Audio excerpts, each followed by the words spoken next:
Okay, here's something nobody really wants to hear, so I'll just say it as gently as I can. Most of what we proudly call overthinking, it honestly isn't deep thinking at all. It's just the same tired thought, running in a little circle, wearing a tiny lab coat so it looks busy and important. And look, I get why we mix the two up. They feel completely identical from the inside, you know? Your brain is loud and clearly working overtime, so you just kind of assume it must be doing the smart thing. There's this kind of person who's been told their whole life that they're so analytical, that they think too much, and somewhere along the way, they started wearing that like a little medal. Maybe that's you. Maybe you're hearing this right now with 40 browser tabs open in your skull. But here's what's really going on up here. And trust me, I've got a front row seat to a brain that pulls this stunt daily.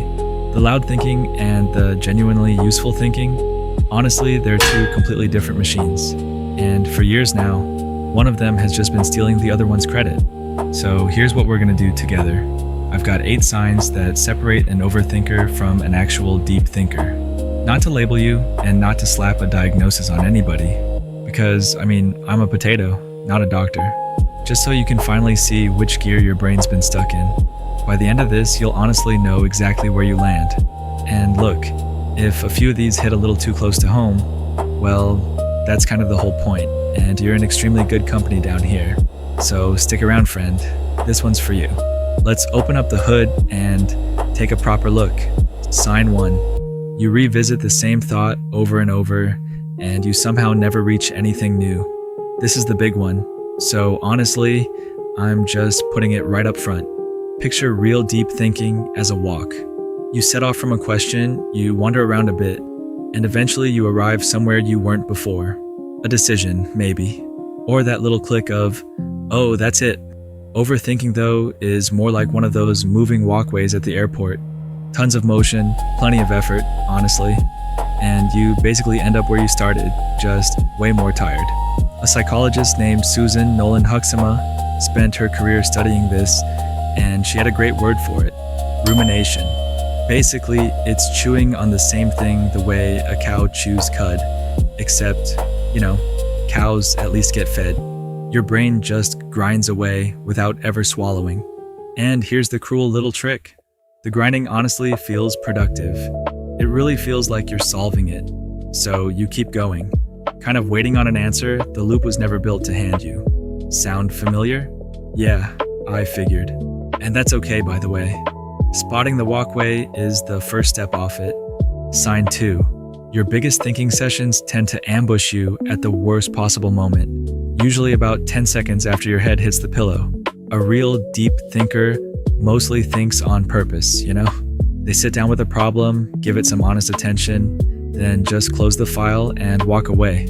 Your brain, though, it just waits until you're lying there in the dark with zero power to fix anything. And then it leans in and goes, "Hey, you up? Perfect. Let's review every mistake you've made since 2014. And look, there's actually a real reason for this. When you stop focusing on the outside world, a network in your head switches on, sometimes called the default mode network. Think of it kind of like a screensaver that boots up the second you stop typing. For most folks, it just drifts somewhere pleasant. For us, though, that screensaver is basically a highlight reel of everything we'd honestly rather forget. The thinking didn't suddenly get deeper at midnight. There just stopped being anything in the room loud enough to drown it out. Ring any bells? Yeah, I thought it might.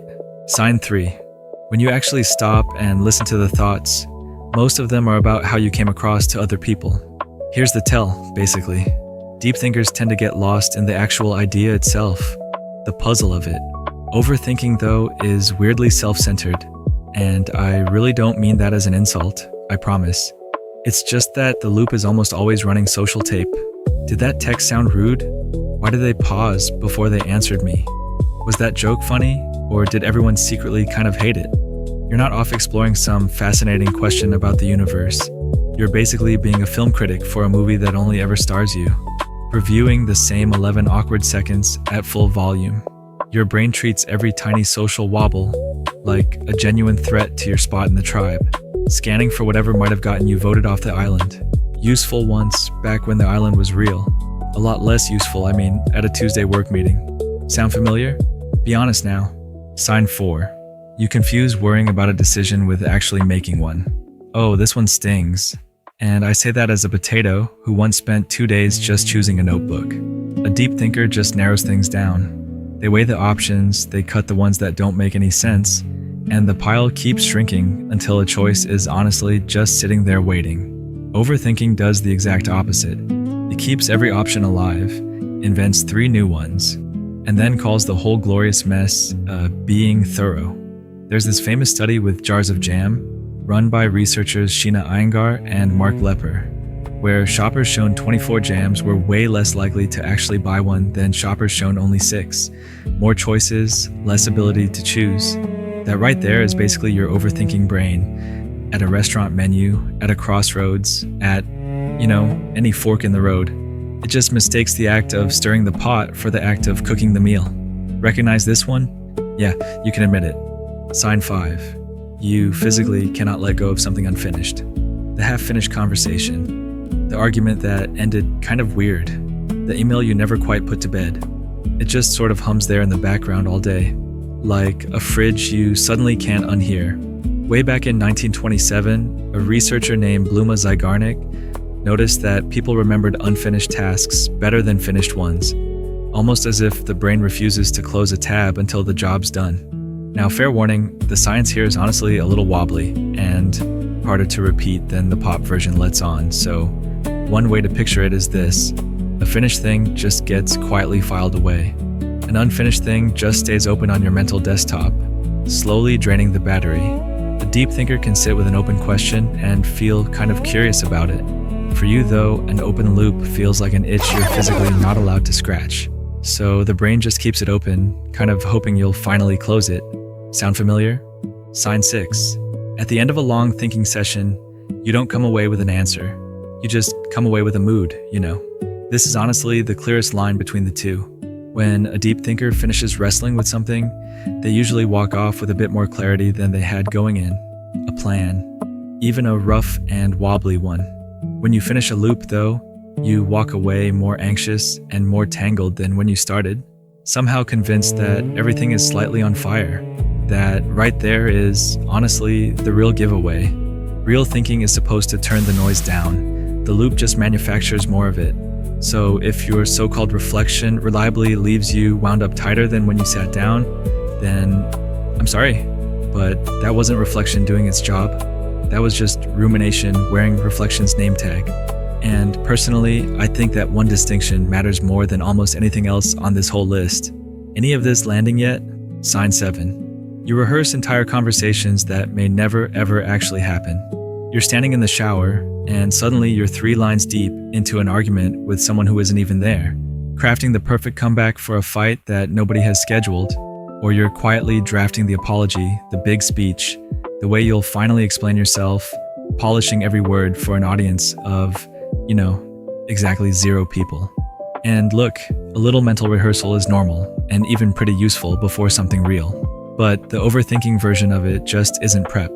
It's basically your threat system trying to pre-live every possible disaster so it can feel ready for all of them at once. The catch is, there are infinite disasters, and you've only got the one brain. So it just runs the simulations forever, basically wearing you out for events that mostly never arrive. You ran full threat detection on a future that never showed up. Sound familiar? Yeah, same here, friend. Sign 8, and this is the one that really gets me. The more you think, the less you end up trusting yourself. You'd kind of assume it works the other way around, right? More analysis, more confidence. But for the overthinking brain, every extra lap around the track just kicks up another cloud of doubt. You think more, you decide less, and you trust your own judgment least of all. A deep thinker uses thought to build toward a conviction. You, though, use it to hunt down the 4 ways your conviction might be wrong, and then you just sit there, frozen, holding all 4 of them at once.